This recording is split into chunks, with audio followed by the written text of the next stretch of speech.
It is the president's flurry of executive orders that he signed yesterday that's really getting a lot of attention here.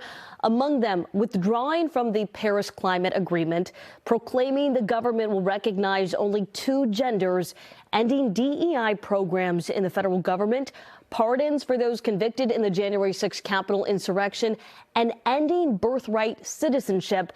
Dozens of states are already suing his attempt to do that, including here in Massachusetts. Our NBC 10's Michael Rosenfield joining us live from Boston tonight with more on how state leaders are preparing for Trump's second presidency. Michael?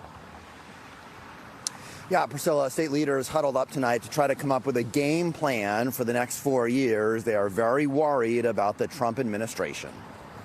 Top leaders in Massachusetts, all Democrats, meeting online Tuesday night, one day after Donald Trump's inauguration. It's hard not to just feel the starkness of what's at stake. The goal, to discuss how to respond to the new Trump administration, fearing attacks on women's health, union workers, and the LGBTQ community.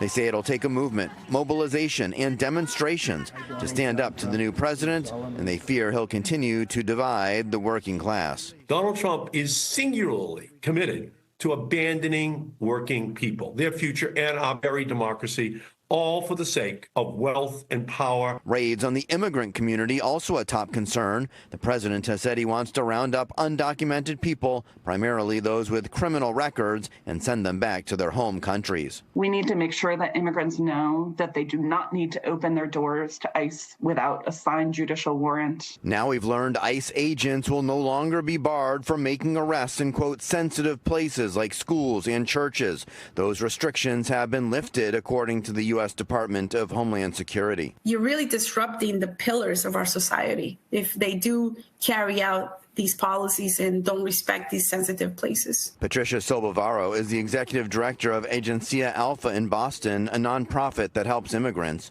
She worries that it won't just be those with criminal backgrounds who are targeted, but that it will be much more widespread. If you start deporting individuals who work at your hospitals, at your schools, your restaurants, construction industry, who are going to be doing those jobs? And that will have an impact on neighborhoods in general.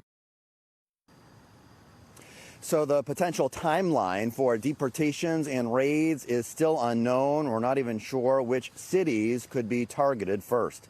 Live in Boston tonight, Michael Rosenfield, NBC 10 Boston.